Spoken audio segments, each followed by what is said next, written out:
Meu neto sussurrou para mim tremendo. Vovó, eu gravei tudo! Mas meu pai acredita nela. No jantar, reproduzi o áudio na caixa de som e não pisquei.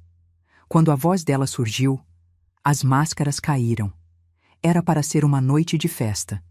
A mesa estava posta como naquelas revistas de decoração que a gente vê na sala de espera do dentista.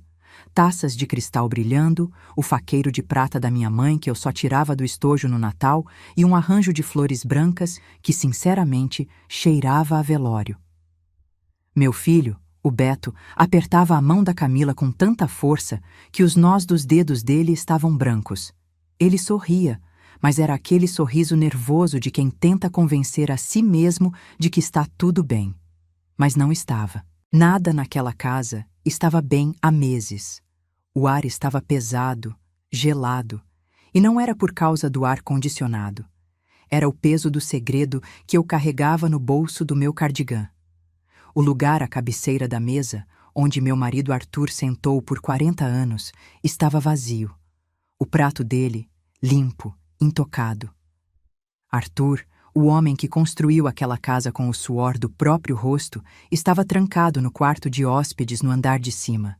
Para a segurança dele, a Camila tinha dito com aquela voz mansa de enfermeira de novela.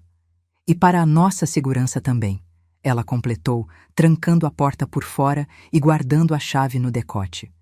Meu marido, dopado, silenciado, tratado como um animal perigoso dentro do próprio lar. E ali estávamos nós, jantando risoto de fungo como se a vida fosse normal.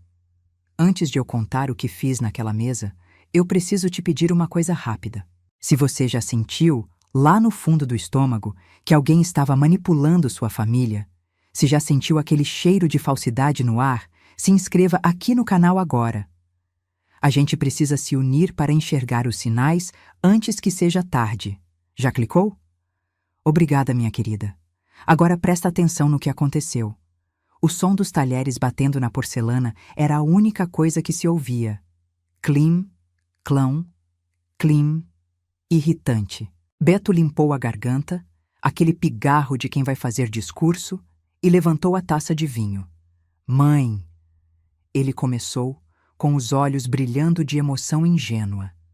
Eu queria propor um brinde ao meu noivado com a Camila, a mulher que salvou nossa família nesse momento tão difícil do papai, e ao futuro, e a venda da casa, que vai garantir o tratamento dele. Camila abaixou a cabeça, num gesto de humildade ensaiada. Eu conseguia ver o canto da boca dela tremer num quase sorriso. Ela achava que tinha vencido. Achava que eu era apenas a vovó Helena, a viúva de marido vivo, cansada e inofensiva. A senhora não vai brindar, mãe? Beto perguntou, o sorriso murchando um pouco ao ver minhas mãos paradas sobre a toalha de linho. Eu olhei para o centro da mesa. Entre as travessas de comida, havia um objeto que não combinava com o jantar clássico. Uma caixa de som inteligente, daquelas redondinhas, conectada na tomada. Ela pulsava uma luz azul suave, quase hipnótica. A Camila adorava a tecnologia, dizia que facilitava a vida. Mal sabia ela o quanto facilitaria a minha naquela noite. Eu vou brindar, meu filho, eu disse. Minha voz saiu firme, sem tremer, o que me surpreendeu. Mas antes, eu queria colocar uma música. O ambiente está muito quieto, não acham? Eu me levantei devagar. Não peguei a taça, peguei meu celular. Camila levantou o olhar. Os olhos dela, geralmente frios e calculistas, mostravam uma pontinha de dúvida. Ela olhou para o relógio de pêndulo antigo na parede da sala. Eram 20 rios em ponto. O horário do remédio do Arthur. O horário que ela controlava com rigor militar. Dona Helena, melhor não. O Arthur pode se agitar com barulho, ela disse, tentando manter a doçura, mas já com um tom de ordem. Eu ignorei. Deslizei o dedo na tela do celular, abrindo o aplicativo de pareamento de som. A luz azul da caixinha no centro da mesa piscou 2 vezes, confirmando a conexão. O coração batia na minha garganta, mas minhas mãos estavam geladas e precisas. Não é barulho, querida. respondi, encarando-a fundo nos olhos. É só uma gravação que eu acho que o Beto precisa ouvir. Uma bênção que o pai dele não pôde descer para dar pessoalmente. Eu vi a cor sumir do rosto dela. A maquiagem perfeita de repente parecia uma máscara de cera derretendo. Ela sabia, ou desconfiava, mas era tarde demais. Eu apertei o play, e não foi música que saiu daquela caixa. O som que invadiu a sala de jantar faria o sangue do meu filho gelar nas veias e a máscara daquela mulher cair no chão. Para você entender o tamanho do horror que saiu daquela caixa de som, a gente precisa voltar um tiquinho no tempo. 3 meses. Só isso. Parece mentira, mas 90 dias atrás, minha vida não tinha nada a ver com esse filme de terror psicológico. Arthur não era esse homem curvado, babando no travesseiro e trancado num quarto. Pelo contrário, meu marido, aos 70 anos, tinha mais energia que muito rapaz de 20.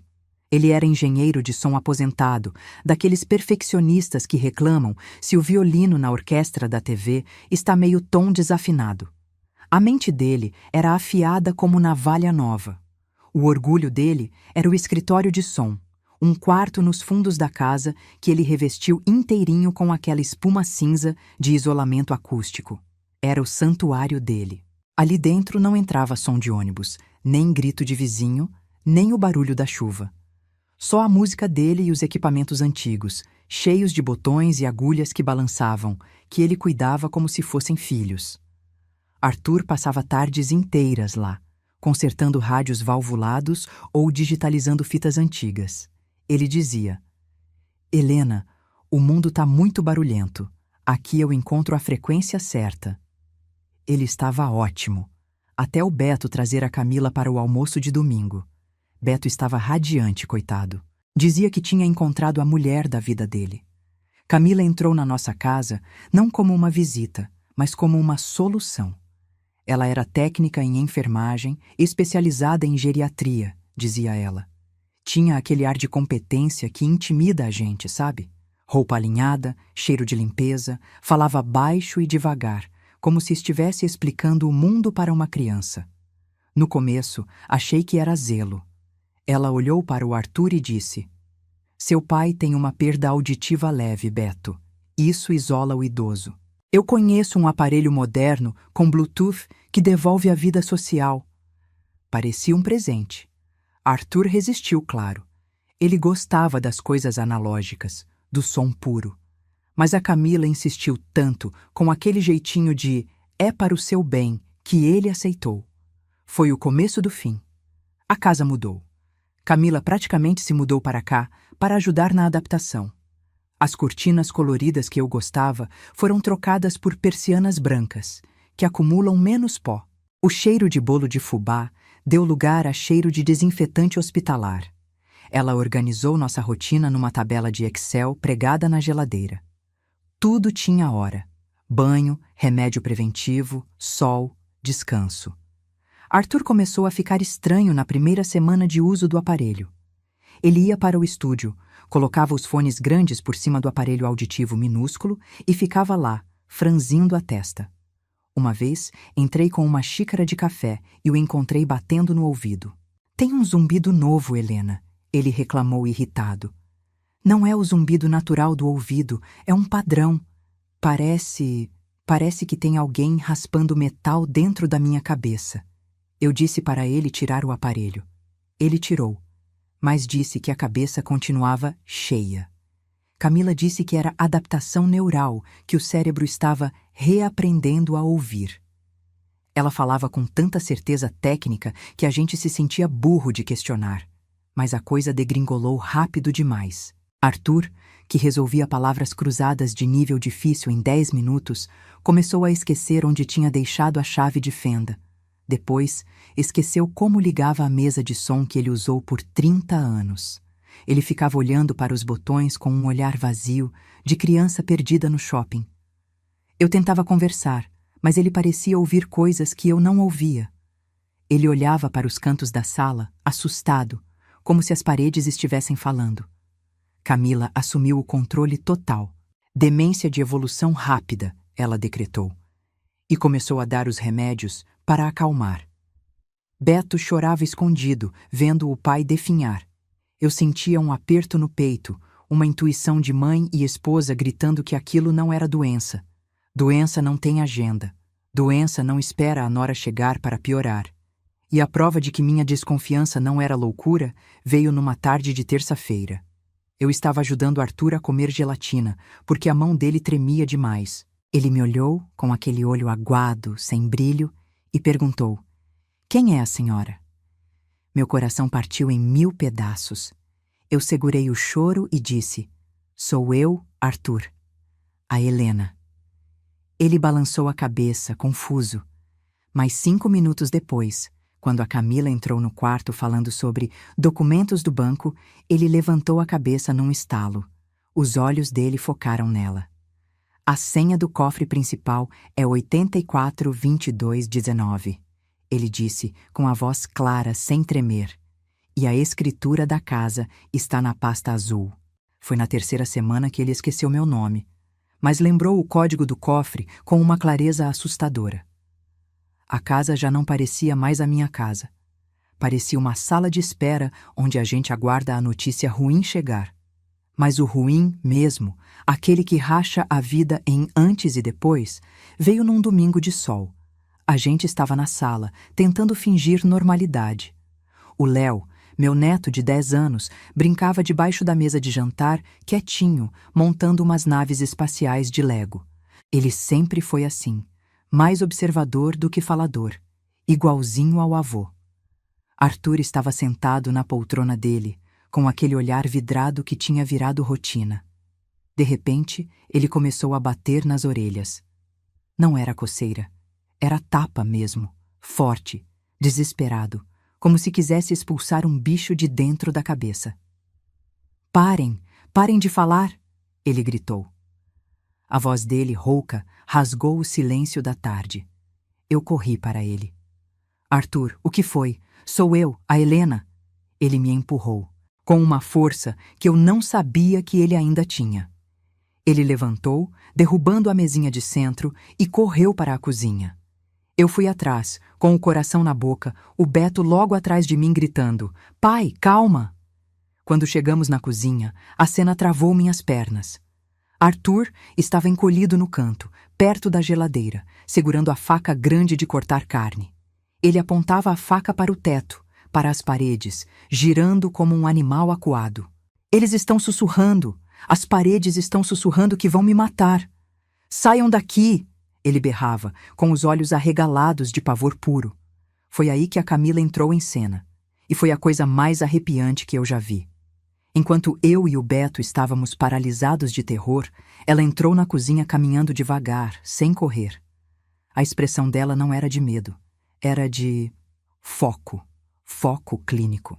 "Episódio psicótico agudo com paranoia persecutória", ela disse em voz alta, como se estivesse ditando um relatório médico para um aluno invisível. "Afastem-se. Ele é perigoso agora." Ela tirou do bolso do jaleco branco, que ela usava em casa para higiene, uma seringa já preparada, com o líquido dentro e sem a tampinha na agulha. Eu olhei para aquilo. Seringa pronta? Quem anda com uma seringa destampada no bolso num domingo à tarde? "Como você..." Eu comecei a perguntar, mas ela me cortou. "Eu sempre deixo uma dose de emergência pronta, dona Helena." O médico avisou que isso podia acontecer. Ela se aproximou do Arthur com uma frieza de açougueiro. "Arthur, sou eu, a Camila. Vamos dormir", ela disse, num tom monótono. Arthur avançou com a faca, mas ela foi rápida. Segurou o pulso dele com uma técnica de imobilização que eu nunca vi em enfermeira nenhuma e, zapt, enfiou a agulha no braço dele. Em segundos, a faca caiu no chão com um barulho metálico que ecoou na minha alma. Arthur desabou nos braços dela, mole como um boneco de pano. Beto correu para abraçar os dois, chorando copiosamente. "Graças a Deus você estava aqui, amor. Graças a Deus. Você salvou a gente. Ele ia se machucar. Ele ia matar alguém." Camila abraçava o Beto, acariciando a cabeça dele, com o rosto enfiado no pescoço do meu filho. Mas, por cima do ombro do Beto, ela olhou para o chão. Debaixo da mesa da cozinha, Encolhido, estava o Léo. Ele tinha visto tudo. E ele estava olhando fixamente para a Camila. Eu segui o olhar do menino. Por uma fração de segundo, antes de começar a fazer a cara de mulher assustada e aliviada, eu vi. Camila sorriu. Foi um sorriso minúsculo, de canto de boca. Um sorriso de dever cumprido. Aquilo me gelou mais do que a faca. Naquela noite, depois que a casa acalmou e Arthur dormia o sono pesado dos dopados, eu não consegui pregar o olho. Levantei de madrugada, pé ante pé, e fui até o banheiro que a Camila usava. Abri a lixeira de pedal com cuidado, sem fazer barulho. Eu queria ver a embalagem da ampola do remédio que ela usou. Queria saber o nome daquela droga que derrubou um homem em 3 segundos. A lixeira estava vazia. Nem um papel higiênico, nem um fio de cabelo, nem a seringa, nem a ampola. O saco de lixo tinha sido trocado. Tudo limpo, esterilizado. Quem esvazia o lixo do banheiro às 3 da manhã depois de um trauma daqueles? Só alguém que tem algo a esconder. Naquela noite, fui checar o lixo do banheiro dela. Estava vazio. Limpo demais. E o vazio gritava mais alto que qualquer prova. A oportunidade apareceu numa quarta-feira, às 4 da tarde. Camila saiu para a aula de yoga. Preciso alinhar meus chakras para cuidar melhor do Arthur, dona Helena, ela disse, vestindo uma legging preta de marca e pegando o tapetinho roxo. Assim que o portão eletrônico bateu e o carro dela virou a esquina, eu tranquei a porta da frente e corri para o andar de cima. O coração parecia um tambor de escola de samba no meu peito. Eu tinha 1 hora. 60 minutos para provar que eu não estava ficando louca junto com meu marido. O quarto de hóspedes, que agora era o QG da Camila, estava com a porta encostada. Eu entrei. O cheiro era enjoativo, uma mistura de lavanda sintética com aquele cheiro de carro novo. O quarto estava impecável. A cama esticada, sem uma ruga. Não havia fotos de família, nem um bilhete, nem um papel fora do lugar. Era um quarto de hotel, frio e impessoal. Fui direto para a mesa de cabeceira. Nada. As gavetas estavam trancadas ou vazias. Ela não era amadora. Não guardava extratos bancários nem cartas de amor em gaveta de meia. A vida dela estava toda na nuvem, protegida por senhas que eu jamais descobriria. Comecei a suar frio. O relógio na parede tiquetaqueava rápido demais. Tic-tac, tic-tac. Eu ia sair de mãos vazias? Foi quando olhei para a penteadeira. Era o único lugar onde o caos feminino existia. Potes de creme importados, batons, pincéis. A vaidade era o ponto fraco dela. Comecei a mexer nos potes, procurando fundos falsos, qualquer coisa. Nada. Meus olhos bateram num frasco no fundo da bandeja espelhada. Era diferente dos outros. Enquanto os perfumes eram daquelas marcas francesas famosas, com vidro transparente e líquido dourado ou rosado, aquele ali era um frasco de vidro vintage, lapidado à mão, estilo antigo, sem rótulo nenhum. Parecia coisa de antiquário. O líquido dentro não era límpido. Era turvo, meio leitoso, com um tom esverdeado pálido, parecia água de pântano decantada. Peguei o frasco. Pesado. Abri a tampa de cristal com cuidado. Não tinha cheiro de flor. Tinha cheiro de mato úmido, de terra doce, um cheiro que me deu uma náusea instantânea. Não era perfume. E aí, uma lembrança me atingiu como um soco. O café da manhã de 3 dias atrás. Arthur estava agitado, recusando o remédio oficial. Camila sorriu e disse: "Tudo bem, sogrinho, vamos tomar um chá de camomila então." Eu a vi, de canto de olho, pingar 3 gotas de um frasco pequeno que ela tirou do bolso. "O que é isso?" Eu tinha perguntado. "Estévia, dona Helena. Adoçante natural da Amazônia. É bom para acalmar." Ela respondeu sem piscar. Eu olhei para o vidro na minha mão. Adoçante. Com a mão tremendo, fiz uma loucura. Uma estupidez que poderia ter me custado caro, mas eu precisava saber. Virei a tampa, molhei a ponta do dedo mindinho no líquido que escorreu e encostei na ponta da minha língua. Só um toquinho. O gosto era horrível. Metálico, amargo, travoso. Cuspi na hora, limpando a língua na manga da blusa. Mas o efeito foi imediato. Em menos de 30 segundos, a ponta da minha língua adormeceu. A sensação se espalhou para os lábios, como se eu tivesse tomado anestesia de dentista. Minha boca secou de repente, uma sede absurda, e minha visão deu uma leve embaçada, como se a luz do quarto tivesse ficado forte demais. Eu conhecia aquilo. Minha avó, que era raizeira no interior de Minas, falava de uma planta bonita, com flor em forma de corneta, que roubava a vontade do homem. Trombeteira, saia branca, datura. Aquilo não era calmante. Aquilo era um delirante. Ela estava envenenando o cérebro do meu marido com microdoses de alucinação, disfarçadas de perfume vintage na penteadeira. Ouvi o barulho do portão eletrônico lá embaixo. Ela voltou mais cedo. Eu estava no quarto dela, com o veneno na mão e a boca dormente. Pinguei uma gota na ponta da língua e minha boca adormeceu em segundos. Mas o pavor de ouvir a chave dela na porta me acordou na hora. Consegui sair do quarto dela por um triz. Desci a escada com o coração na boca, fingindo que estava arrumando um vaso de flores no corredor quando ela entrou pela porta da frente. "Namastê, dona Helena", ela disse, passando direto com seu tapete de yoga, sem nem olhar na minha cara. A arrogância dela foi a minha sorte. Mas agora eu tinha uma certeza amarga na boca, literalmente, e precisava de mais peças para aquele quebra-cabeça macabro. Fui para o quintal para respirar. O ar dentro de casa estava irrespirável.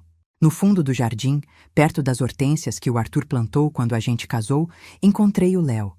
Meu neto estava sentado na grama, cercado por um monte de peças coloridas. Mas ele não estava brincando de verdade. Sabe quando a criança brinca com raiva? Encaixando as peças com força, mordendo o lábio?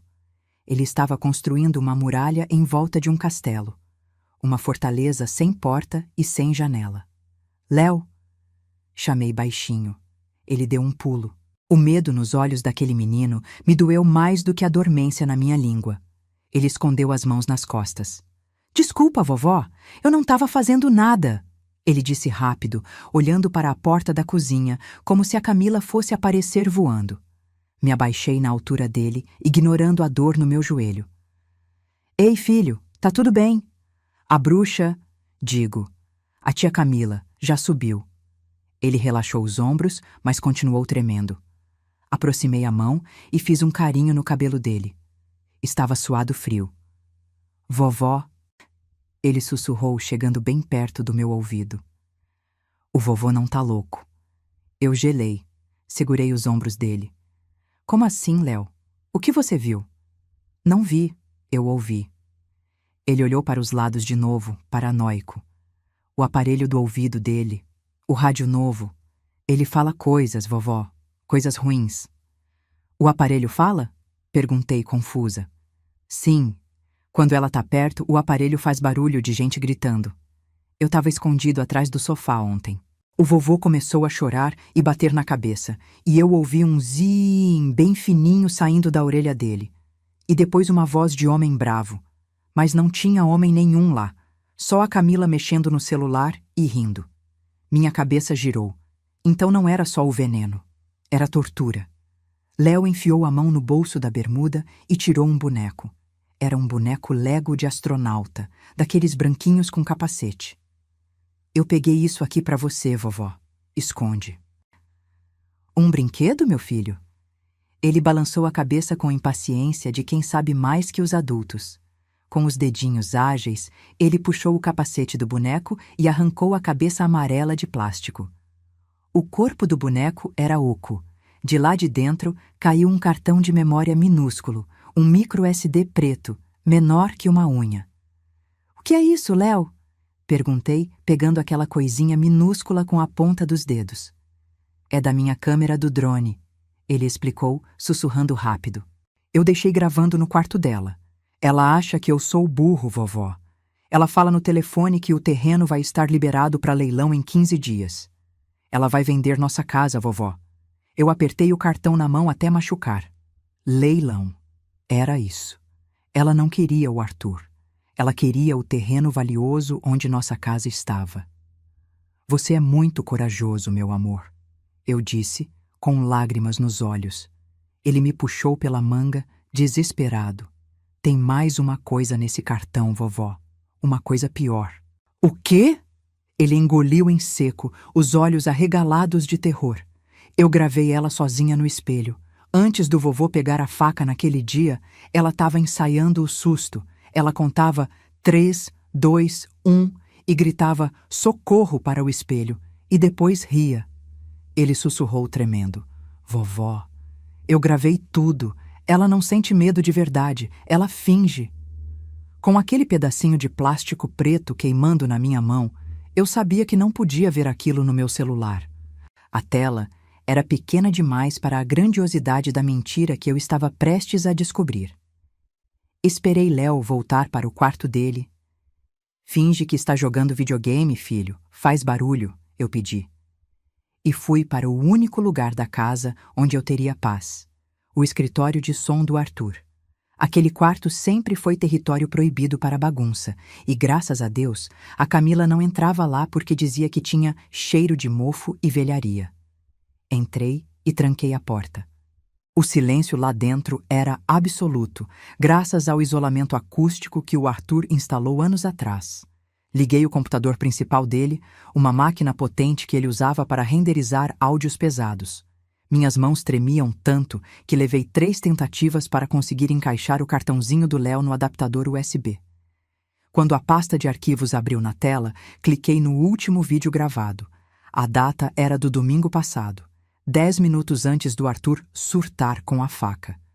O vídeo começou tremido. Léo devia ter deixado a câmera escondida numa prateleira alta, entre os livros, porque o ângulo era de cima para baixo. A imagem mostrava o quarto dela. Camila estava em pé, de frente para o espelho de corpo inteiro. Ela não parecia a Nora doce. Ela estava com o cronômetro do celular na mão. Tentativa 4. Emoção nível 7. Ela disse para si mesma, com uma voz monótona e profissional. Eu prendi a respiração. Na tela, Camila fechou os olhos, respirou fundo, e de repente, o rosto dela se transformou. As feições endureceram num pavor falso. Ela abriu a boca e começou a gritar, mas sussurrando como se poupasse a garganta. Não, Arthur, solta isso. Pelo amor de Deus, Beto, socorro, ele vai me matar. Ela fez a performance completa. Caiu de joelhos, cobriu o rosto, tremeu as mãos. Era perfeito, convincente. Eu senti um enjoo subir pela garganta. Aquilo que vimos na cozinha, o choro, o medo, era tudo ensaiado. Era teatro. Então, no vídeo, ela parou do nada. Levantou, arrumou o cabelo e olhou para o cronômetro. Muito exagerado. Menos choro na próxima, mais tremor. O Beto compra mais se eu parecer em choque, não histérica. Ela anotou algo no bloco de notas do celular. Ok, hora do show. Eu tive que pausar o vídeo. Tive vontade de vomitar. Meu marido sendo drogado, meu neto apavorado, meu filho sendo manipulado e ela estava dirigindo uma peça. Mas eu precisava ver mais. Arthur sempre me ensinou a olhar o som. Ele dizia que o ouvido engana, mas a onda sonora não mente. Abri o arquivo de áudio desse mesmo vídeo no programa de edição do Arthur. Na tela grande, apareceu o monitor de ondas sonoras, aquelas linhas verdes que sobem e descem conforme o barulho. Dei play de novo, agora olhando para as linhas. A voz da Camila criava picos altos e verdes, mas, enquanto eu ouvia, notei algo estranho. No fundo da gravação, bem baixinho, havia um zumbido. Pi... Era constante. Quase inaudível para quem não presta atenção, mas o microfone sensível do Léo captou. Eu aumentei o volume e isolei aquela frequência no computador. O som ficou nítido. Era um apito eletrônico, rítmico, pulsante. Não era barulho da rua. Não era interferência. Eu conhecia aquele som. Anos atrás, quando Arthur testava equipamentos de estúdio, ele usava um gerador de frequências para testar a tolerância de microfones. Aquele som específico, agudo e irritante, era usado para testar limites de dor auditiva. Olhei para o vídeo de novo. Camila não estava apenas ensaiando. Ela estava com o celular na mão o tempo todo. e no momento exato em que o zumbido começava no áudio, ela olhava para o relógio. Aquele som não estava no ambiente. Aquele som estava sendo transmitido. Meu sangue gelou. Arthur não estava ouvindo vozes do além. Ele estava ouvindo aquilo. Alguém estava enviando aquele sinal direto para dentro da cabeça dele. Eu precisava ter certeza. Peguei meu celular e abri a lista de dispositivos Bluetooth pareados na casa. Tinha a TV, a caixa de som, o carro do Beto e um dispositivo chamado Audi Server V2. O sinal estava forte. Vinha do quarto dela. O som de fundo, eu reconheci. Era uma frequência de teste de engenharia. E ela estava usando o cérebro do meu marido como caixa de som. Eram 2 da manhã e a casa estava num silêncio de túmulo. Mas a minha cabeça estava barulhenta, cheia de engrenagens girando. Eu sabia o que ela estava fazendo, drogando o Arthur e como ela fingia ser a vítima, o teatro gravado pelo Léo. Mas faltava entender o mecanismo principal. Faltava entender por que meu marido, um homem da ciência e da lógica, acreditava que estava ouvindo vozes. Alucinação química é uma coisa, mas ele descrevia frases específicas. Eles dizem que eu sou um peso, ele repetia chorando. A datura deixa a pessoa confusa, mas não cria um roteiro de novela na cabeça de ninguém. Fui até o quarto onde o Arthur dormia. Ele roncava pesado, dopado pelos remédios que a Camila administrava com aquele sorriso de cobra. Na mesa de cabeceira, dentro da caixinha de carregamento, estava o aparelho auditivo dele, um negocinho minúsculo, cor de pele, última geração, que custou o preço de um carro popular. No escuro do quarto, vi que o aparelho piscava uma luz azul bem fraca. Pisque, pisque. Arthur me ensinou sobre isso. Luz azul piscando rápido significa buscando pareamento ou recebendo dados. Mas por que um aparelho auditivo estaria recebendo dados às 2 da manhã, com o dono dormindo? Com a mão trêmula, peguei o aparelho da caixinha. Respirei fundo e fiz o impensável. Coloquei o aparelho no meu próprio ouvido. De início, silêncio. Depois, um chiado baixo. E então, veio. Não era alto. Era um sussurro, mas parecia que estava dentro do meu cérebro, não no ouvido. Uma voz distorcida, metálica, repetia num loop infinito. Você é um lixo. Ninguém te quer aqui. Morra logo. Lixo. Lixo. Arranquei aquilo da orelha como se fosse um inseto venenoso. Meu estômago embrulhou. Aquilo não era defeito. Aquilo era uma gravação. Alguém estava transmitindo aquilo em loop para ele dia e noite, minando a resistência mental dele até ele quebrar. Saí do quarto e fui para a sala. A luz do celular da Camila estava acesa em cima da bancada da cozinha americana. Ela tinha deixado carregando. A arrogância dela era tanta que ela nem bloqueava a tela com senha complexa. Usava aquele desenho de padrão em L, que eu vi o Léo desbloquear 1000 vezes para jogar. Desbloqueei. O coração batia na garganta. Na tela aberta, não tinha Instagram nem WhatsApp. Tinha um aplicativo chamado White Noise, Sono Tranquilo. O ícone era uma nuvenzinha fofa. Toquei no app. Mas a interface não tinha chuva ou vento. A tela era um painel de controle sádico. Tinha botões vermelhos com nomes personalizados. Faixa 1, sussurro depreciativo. Faixa 2, grito súbito, susto. Faixa 3, frequência aguda, 18 kHz, dor. Faixa 4, voz do Beto, deepfake, eu te odeio, pai. Eu coloquei a mão na boca para não gritar. Ela usava um app de ruído branco como controle remoto de tortura. Ela podia estar na sala, tomando café com a gente, apertar um botão no celular debaixo da mesa e fazer o Arthur ouvir um grito infernal, fazendo ele parecer louco na frente de todos. E então, uma notificação de e-mail desceu no topo da tela dela. Imobiliária Global, pré-contrato aprovado, leilão do imóvel confirmado para dia 28. Olhei para o calendário na parede da cozinha. Dia 28 era a data que ela tinha convencido o Beto a internar o Arthur numa clínica permanente, para o bem dele. Tudo se encaixou. O plano não era matar o Arthur. Era fazer ele ser declarado incapaz judicialmente antes do dia 28. para que a curatela passasse para o Beto e para ela, e eles pudessem vender nossa casa histórica sem a assinatura dele. Eu larguei o celular dela exatamente onde estava. Senti uma raiva fria, sólida, tomando o lugar do medo. Ela achava que estava lidando com uma velhinha assustada. Mas ela esqueceu que eu fui casada há 40 anos com um engenheiro. Eu sabia como consertar coisas quebradas, e eu sabia como montar uma armadilha. Eu podia ir à polícia agora com o celular? Podia. Mas Beto estava tão cego, tão manipulado, que ela daria um jeito de dizer que eu plantei aquilo, que eu era a velha ciumenta. Não. Para salvar meu filho e meu marido, eu não podia apenas contar a verdade. Eu precisava que o Beto visse o show dos bastidores. Eu precisava que ele visse a diretora comandando a peça. Eu olhei para o botão grito súbito na tela do celular dela e pensei: você gosta de brincar de som, querida? Então vamos aumentar o volume. A Helena que acordou na manhã seguinte não era a mesma. Eu me sentia como se tivesse trocado de pele. Enquanto preparava o café, vi Camila descer as escadas, radiante, falando ao telefone sobre flores de cerejeira para o noivado. Ela me deu um beijinho no ar, crente de que eu era a coadjuvante inútil daquele teatro.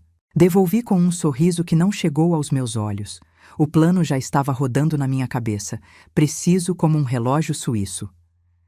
Camila, querida, chamei enquanto ela servia o suco verde dela. Estive pensando a noite toda. Você tem razão. Ela parou com o copo no ar. Razão sobre o quê, dona Helena? Sobre o Arthur. Fiz minha voz tremer um pouquinho, o suficiente para parecer resignação.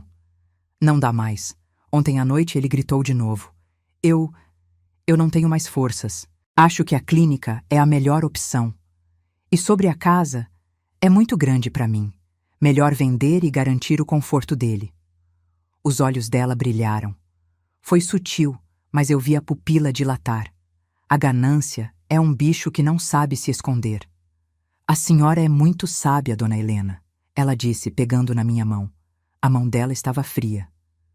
O Beto vai ficar aliviado. Podemos resolver a papelada da interdição hoje mesmo? Hoje não, respondi rápido. Vamos fazer tudo direito, no jantar de noivado. Quero que seja uma celebração de novos começos. Eu assino a concordância da curatela na frente de todos. Ela hesitou por um segundo. A mente dela calculava riscos. Mas a vaidade venceu. Assinar a vitória na frente dos convidados, no momento de glória dela, era irresistível. Perfeito. Ela sorriu. Assim que ela saiu para resolver coisas do casamento, leia-se, encontrar o corretor, entrei em ação. Primeira parada, o quarto dela. Com luvas de borracha, peguei o vidro de perfume vintage. Despejei aquele líquido nojento na pia do banheiro e dei descarga 3 vezes. Depois, enchi o frasco com chá preto bem forte que eu tinha deixado concentrando desde cedo. A cor ficou idêntica. O cheiro de terra, eu resolvi esfregando um pouco de musgo de um vaso na tampa. Agora, o veneno dela era inofensivo. Segunda parada. O computador do Arthur. Usei o editor de áudio para preparar a minha playlist surpresa. Peguei o arquivo que o Léo gravou, o ensaio dela gritando, e fiz uma montagem. Limpei o som, aumentei o volume da voz dela e deixei pronto para disparar. Mas o golpe de mestre veio depois. Fui até o quarto onde o Arthur dormia. Peguei o aparelho auditivo dele, conectei no computador. Entrei nas configurações de Bluetooth. Disparei o celular da Camila iPhone 14, e pareei com um novo dispositivo, caixa de som jantar. A caixa de som inteligente que ficava no centro da mesa de jantar. Agora, qualquer som que fosse enviado para o aparelho, ou captado por ele, passaria pela caixa de som da sala. Arthur não ia ouvir os sussurros sozinho. Todo mundo ia ouvir. E se ela tentasse ativar o surto dele pelo aplicativo, o som não sairia no ouvido dele. Sairia na caixa para todo mundo ouvir a gravação sádica que ela usava. Imprimi uma folha de papel qualquer, com letras miúdas, e coloquei numa pasta bonita em cima da mesa de jantar. Era a isca, a tal procuração de plenos poderes que ela tanto queria. Mas o texto era só um contrato antigo de TV a cabo. Ela nem ia ler na hora da emoção. Quando a noite caiu, eu estava pronta. O vestido não era azul, era cinza chumbo, cor de tempestade. Beto chegou nervoso. Camila chegou deslumbrante, como se fosse a dona do mundo. Eu olhei para ela e pensei: aproveita, querida, é sua última cena. O palco estava montado, as luzes acesas. Mas o ator principal, o Arthur, agora seguia o meu roteiro, e não o dela.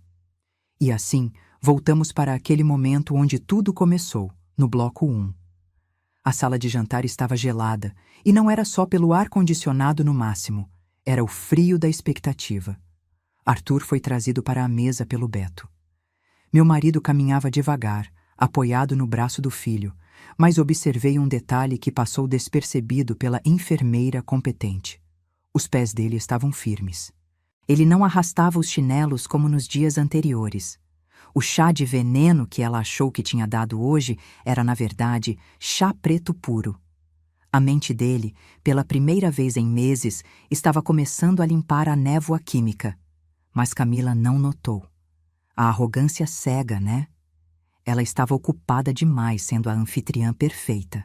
Ela ajeitou o guardanapo no colo do Arthur com um carinho que me deu náuseas, deu um beijo na testa dele e sussurrou algo que parecia doce, mas eu sabia que era uma ameaça velada.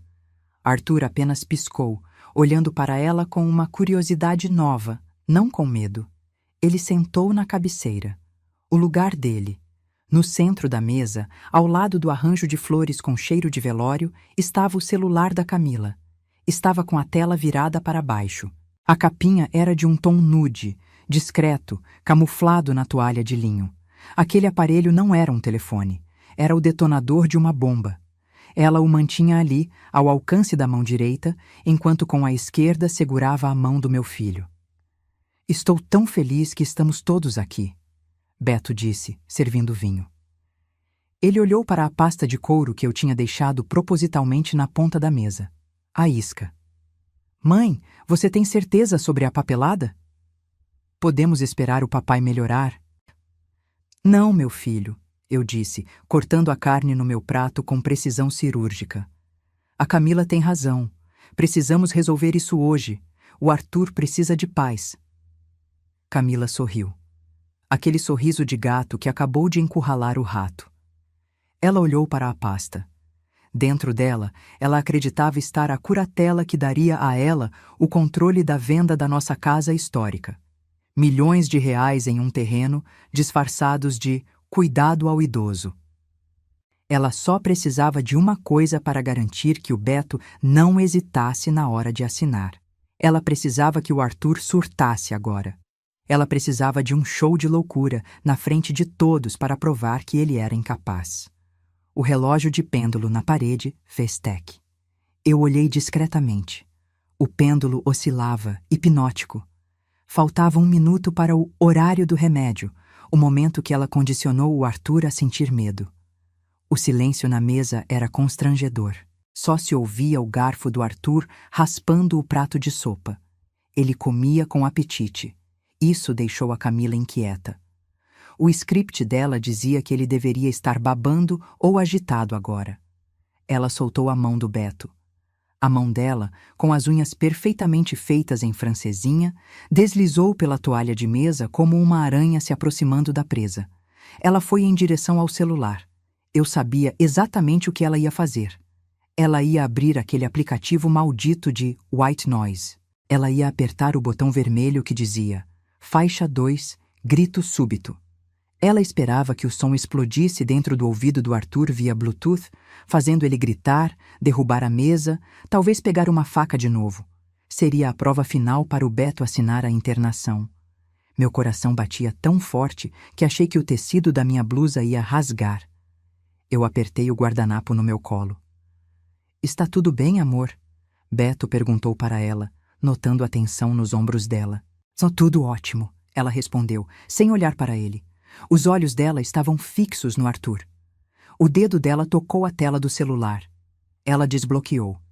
O brilho da tela iluminou o queixo dela de baixo para cima, dando um ar fantasmagórico. Eu não respirei.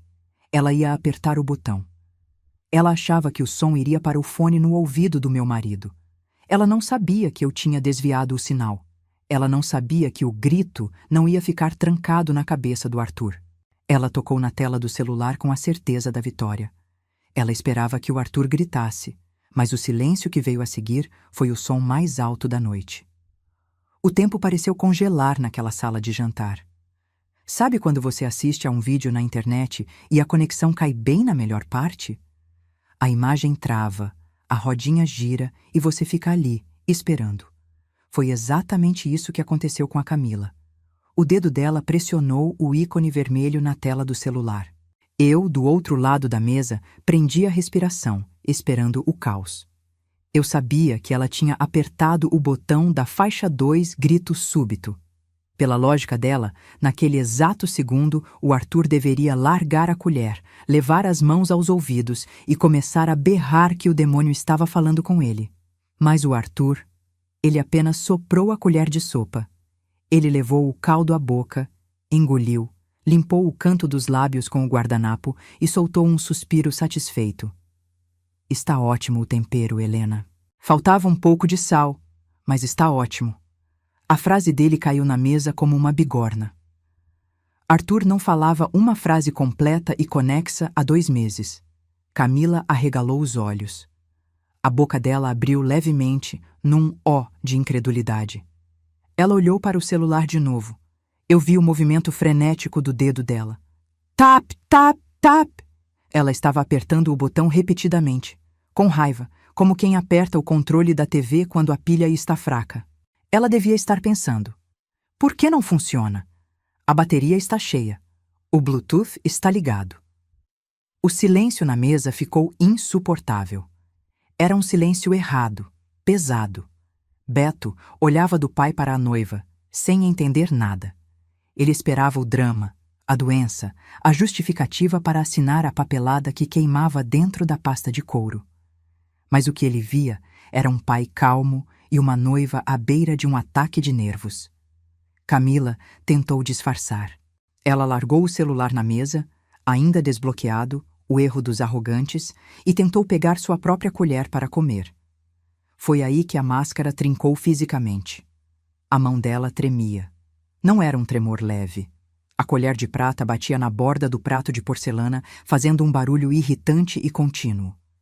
Tlim, tlim, tlim, tlim. O som denunciou o pânico que o rosto dela tentava esconder. Ela, a profissional de saúde inabalável, a mulher que aplicava injeções sem piscar, não conseguia segurar uma colher de sopa. O mecanismo dela tinha falhado, e sem o mecanismo ela não tinha poder. Ela era apenas uma estranha na nossa casa, tentando vender o que não era dela. Amor? Beto chamou, a voz cheia de preocupação genuína. Ele tocou no braço dela. Você tá pálida, sua mão tá gelada. O que foi? Camila puxou o braço rápido demais, quase agressiva. Não é nada. É que eu achei que o Arthur ia passar mal. Ele comeu muito rápido. É perigoso engasgar. Ela gaguejou, inventando qualquer desculpa técnica. Eu preciso checar a dosagem do remédio dele no aplicativo. O app deve ter travado. Ela pegou o celular de novo. O desespero estava estampado na testa dela, onde uma gota de suor solitária começava a escorrer, estragando a base mate cara. Ela ia tentar reconectar o Bluetooth. Ela ia ver que o dispositivo pareado não era mais Arthur-esque, e sim caixa jantar. Eu não podia deixar ela ver isso antes da hora. Eu precisava agir. Era o meu momento. Eu pousei meus talheres calmamente, cruzei as mãos sobre a mesa e inclinei a cabeça, com a expressão mais cínica e doce que consegui fabricar. O aplicativo travou, querida? Perguntei, com a voz aveludada. Sabe como é essa tecnologia moderna, né? Às vezes o sinal se perde, ou vai para o lugar errado. Ela levantou os olhos do celular e me encarou. Pela primeira vez, vi o medo real no fundo daquela íris castanha. Ela percebeu. Não foi o sistema que falhou. Fui eu. Deixe-me ajudar. Continuei, levantando da cadeira e caminhando em direção à caixa de som no centro da mesa. Acho que o som que você está tentando tocar não está saindo onde você queria. Mas não se preocupe, a gente resolve isso agora. Então eu disse, acho que todos nós merecemos ouvir o que o Arthur ouve, não é? E minha mão pairou sobre o botão de volume. Eu deslizei meu dedo sobre a tela do meu celular, tirando o mudo do volume principal da casa. O ícone de som na tela ficou verde. Foi como puxar o pino de uma granada e soltar em cima da toalha de linho branca. A caixa de som inteligente, aquela bolinha preta e discreta no centro da mesa, despertou. A luz azul que antes pulsava suavemente, agora girava frenética, indicando atividade máxima. Primeiro veio o zumbido. Não foi música. Foi aquele apito agudo, de alta frequência, que eu tinha visto no gráfico do computador. Pi!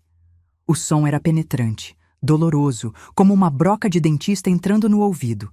Beto levou as mãos às orelhas imediatamente, fazendo uma careta de dor. Que porcaria é essa, mãe? Desliga isso! Ele gritou, tentando se proteger do barulho. Camila não cobriu os ouvidos. Ela congelou. Ela sabia exatamente o que era aquilo. Era a faixa 3, frequência de dor. Ela olhou para a caixa de som como se estivesse vendo um fantasma sair de lá. Ela tentou se levantar para arrancar o fio da tomada, mas suas pernas prenderam na cadeira. Eu não desliguei. Pelo contrário, eu aumentei o volume. O zumbido parou de repente, dando lugar a algo muito pior. O som ambiente da sala mudou. Agora, a caixa de som vomitava sussurros. Eram vozes sobrepostas, editadas com eco, para parecerem sobrenaturais, coisa de filme de terror barato. Eles sabem o que você fez. Eles vêm te buscar. Você não é dono de nada. Beto olhou para a caixa, pálido. Ele reconheceu os sintomas que o pai descrevia chorando. Arthur, na cabeceira da mesa, parou de comer. Ele levantou a cabeça e olhou para a caixa de som. Mas ele não estava com medo. Pela primeira vez, ele sorriu. Um sorriso triste, de alívio. Ele apontou para a caixa com o dedo trêmulo e disse para o filho: Está ouvindo, Beto? Eles saíram da minha cabeça. Estão na mesa agora. Mas o golpe de misericórdia veio em seguida. A faixa de áudio mudou para a gravação de voz. A qualidade era cristalina, captada pelo microfone do celular dela em algum momento de crueldade privada. A voz doce da Camila, aquela mesma voz que tinha acabado de elogiar o vinho, explodiu na sala com um tom de ódio puro, rasgado, visceral. Engole esse remédio logo, seu velho inútil. Você tá fazendo hora extra aqui. O Beto não aguenta mais limpar sua baba.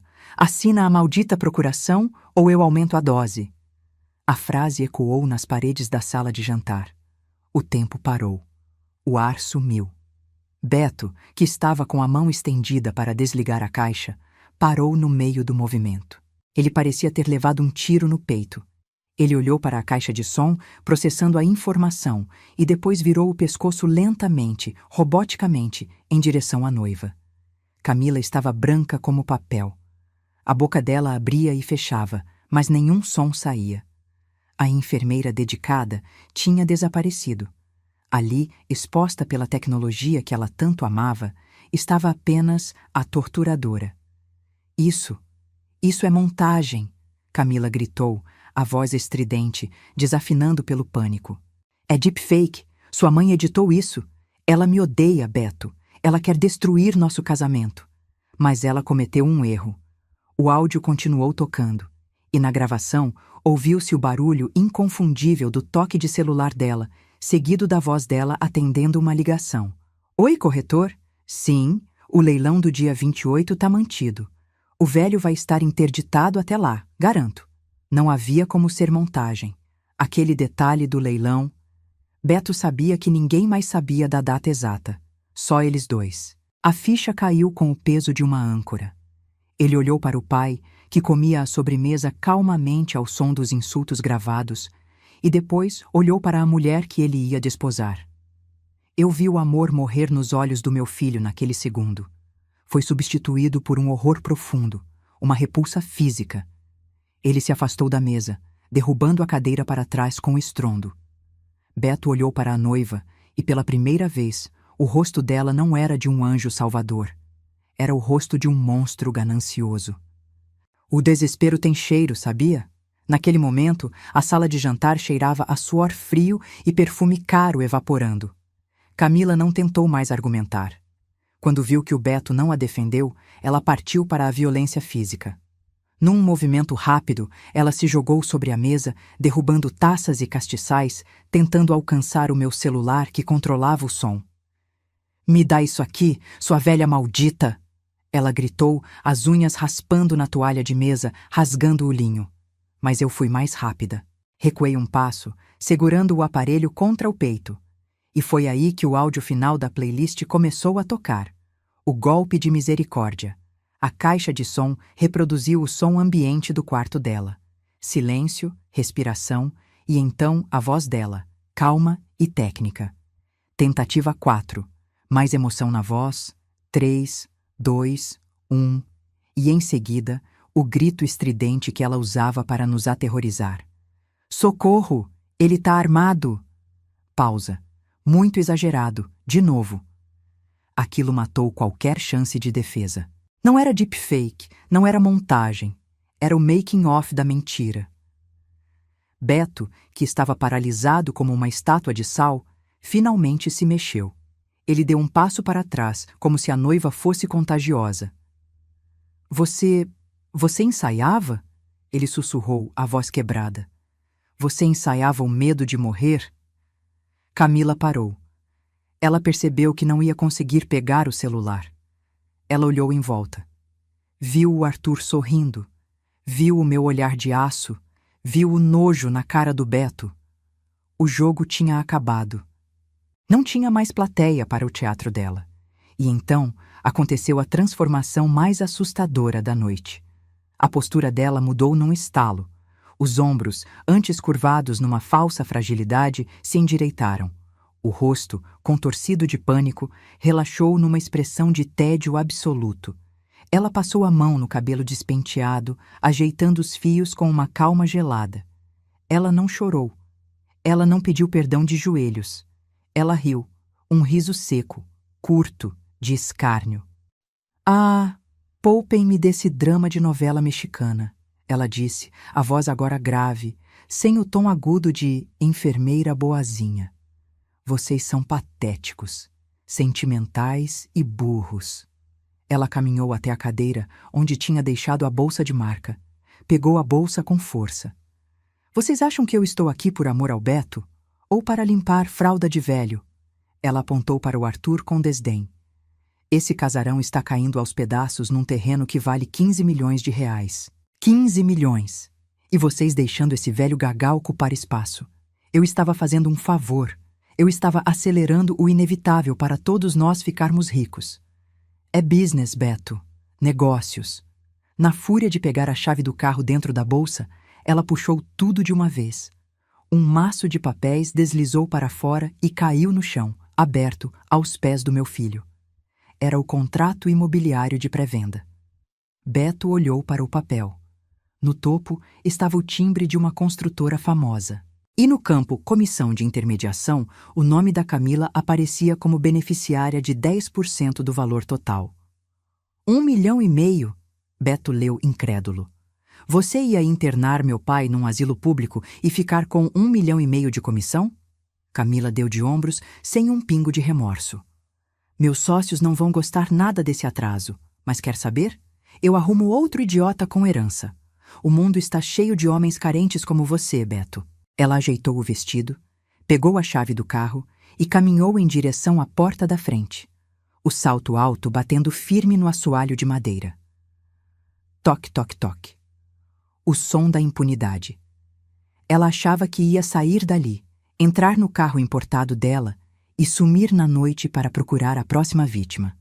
Ela achava que a justiça era lenta, que a polícia ia demorar, que era só uma briga doméstica. Eu deixei ela chegar até a maçaneta. Deixei ela colocar a mão no trinco dourado da porta principal. "Camila?" chamei. Ela parou, sem virar. "O que é?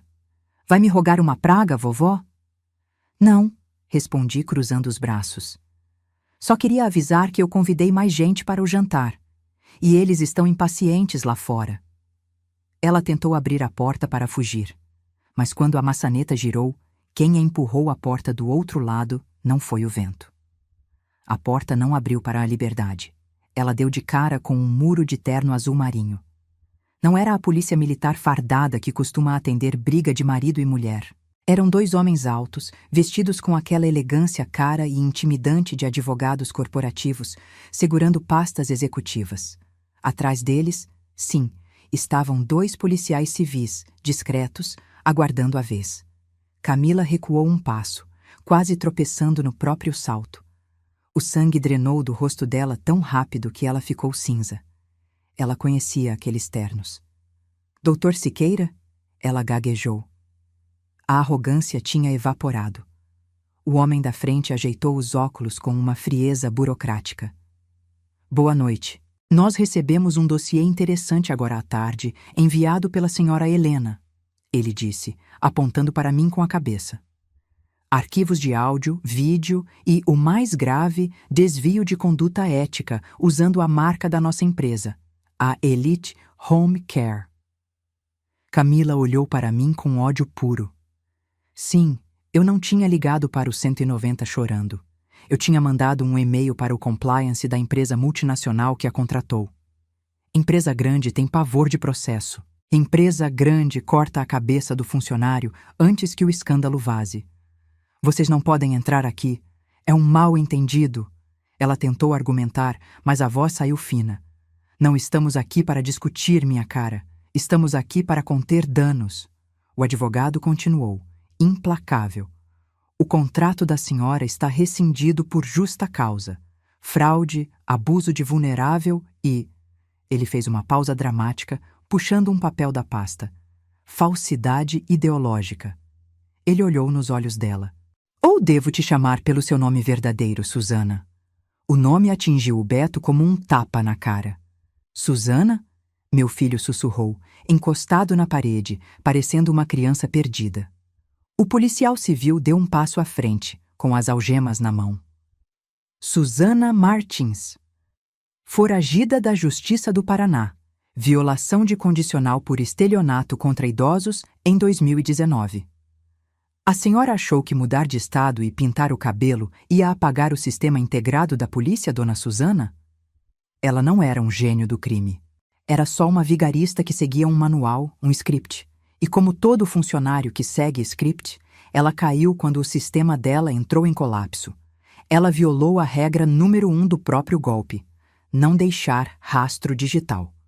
O advogado estendeu a mão. O crachá e o celular corporativo. Agora.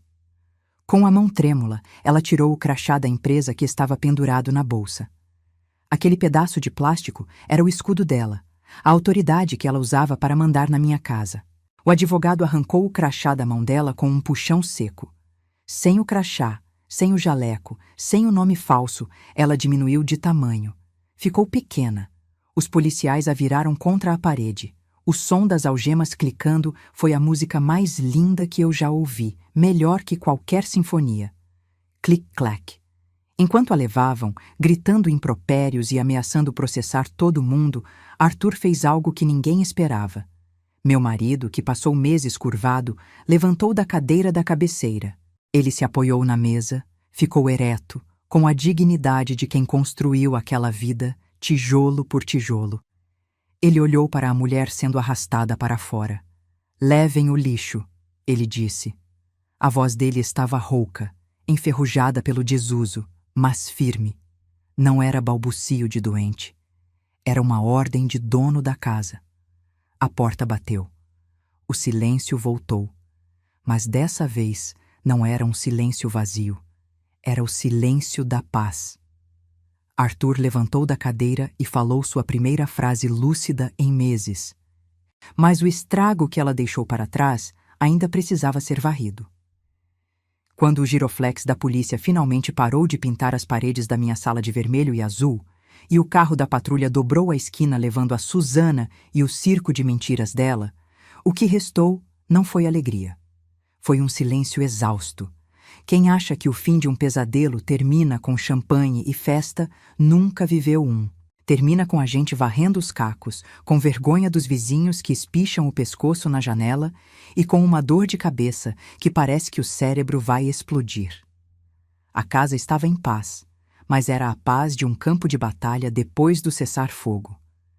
Beto estava sentado no degrau da escada, com a cabeça entre os joelhos, chorando. Não era choro de tristeza, era choro de vergonha. Aquele choro ardido de quem percebe que colocou o inimigo dentro de casa e serviu café para ele. Mãe, eu ia vender a casa, ele soluçava sem conseguir olhar para mim. Eu ia trancar meu pai num lugar estranho. Eu defendi ela. Eu sou um lixo.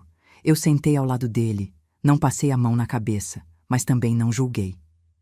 Você não é lixo, Beto. Você foi uma vítima. A carência deixa a gente cego e surdo. Ela usou seu amor pelo seu pai contra você mesmo. Arthur, que estava sentado na poltrona tomando um copo d'água, a primeira coisa que não tinha gosto de remédio que ele bebia em meses, se levantou com dificuldade. As pernas ainda tremiam um pouco, efeito residual da química, mas ele atravessou a sala. Ele parou na frente do Beto. Meu filho encolheu os ombros, esperando um grito, uma bronca, qualquer coisa, mas Arthur colocou a mão pesada no ombro do filho. Nos momentos que a névoa baixava, eu ouvia você chorar no corredor, Beto, Arthur disse, a voz rouca, mas cheia de uma ternura antiga. Eu tentava falar, mas a língua não obedecia. Eu sabia que você estava sofrendo. Beto abraçou a cintura do pai e desabou. Foi um momento sagrado. Ali, naquela sala bagunçada, a gente começou a colar os pedaços da confiança que a Camila tinha quebrado. O Léo desceu correndo as escadas. Ele devia estar ouvindo tudo. Ele se jogou no meio do abraço e Arthur beijou a testa do neto. Obrigado, meu espião, Arthur sussurrou. Você foi meus olhos quando eu não enxergava. Então, Arthur se afastou um pouco. Ele olhou para a mesa de jantar.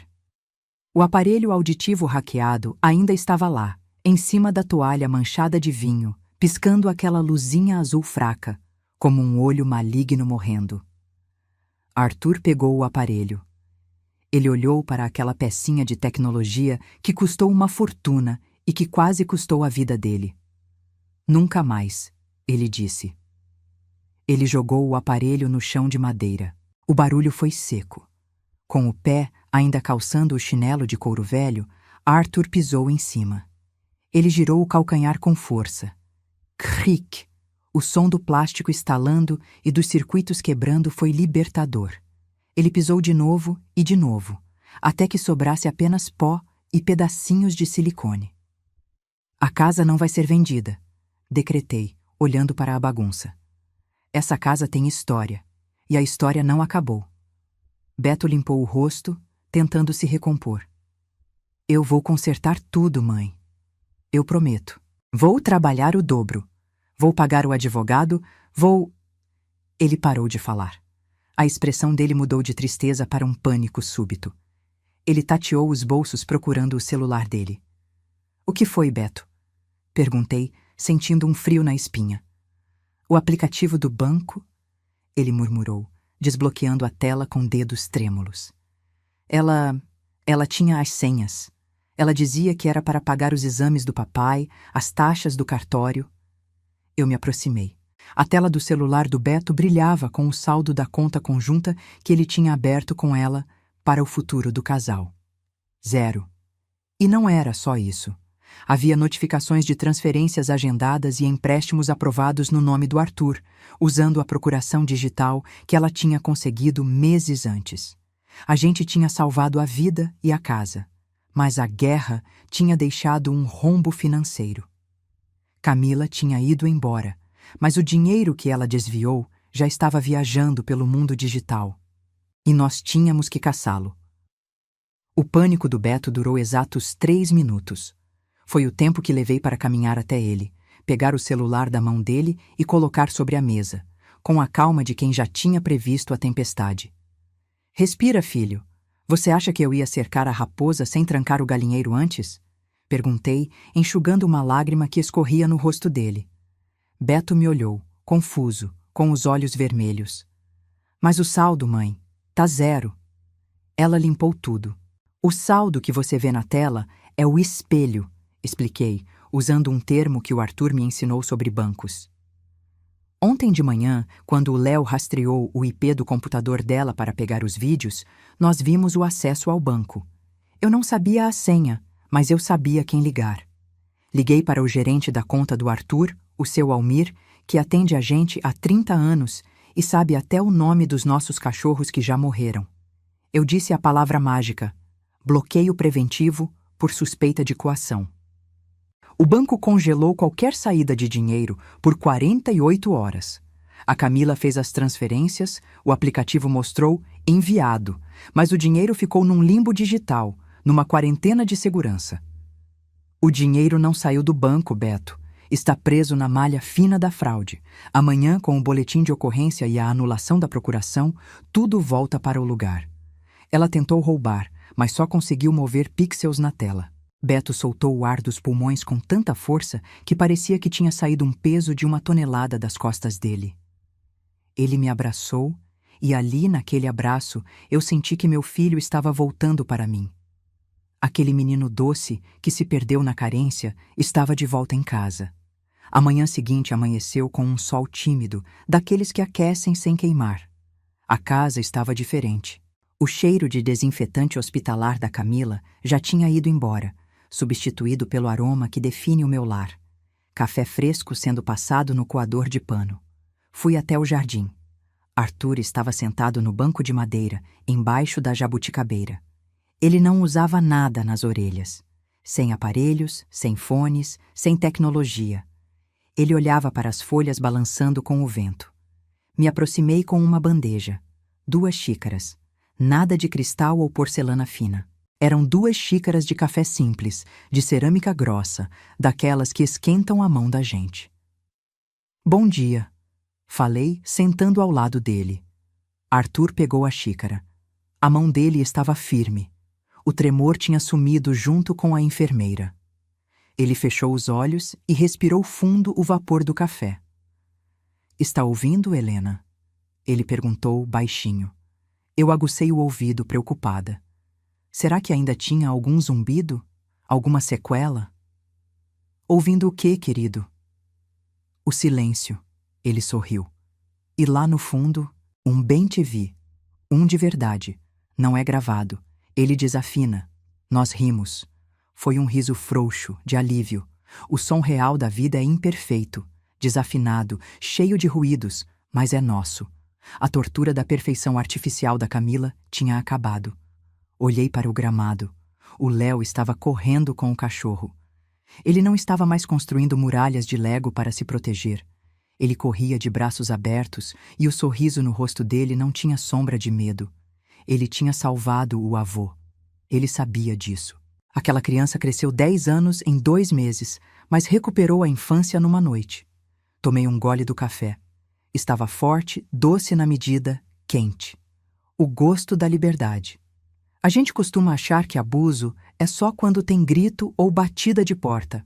Mas o pior abuso é silencioso. É aquele que entra disfarçado de cuidado, que te convence de que você é louco, que te isola de quem você ama e te faz duvidar da própria sombra. A Camila não usou armas. Usou a nossa confiança e a nossa tecnologia contra nós. Mas ela esqueceu que o amor verdadeiro também é uma frequência. E é uma frequência que mentira nenhuma consegue interferir por muito tempo. Arthur segurou minha mão, a pele dele, enrugada e quente, na minha. Obrigado por aumentar o volume, Helena, ele disse. Eu só ajustei o som, meu velho. A música sempre foi sua. E você, minha amiga? Já sentiu que tem alguém abaixando o volume da sua voz dentro da sua própria casa? Já sentiu que estão te fazendo de louca para levar vantagem? Não ignore esse chiado no seu ouvido. Pode ser sua intuição gritando. Se essa história fez seu coração bater mais forte, se inscreve aqui no canal. A gente precisa conversar mais sobre essas armadilhas invisíveis. E me conta aqui nos comentários. De qual cidade você está assistindo e qual foi a pista que te fez desconfiar da Camila primeiro? Eu vou ler tudo tomando meu café. Fiquem com Deus E nunca deixem ninguém desligar o som da vida de vocês. Fim.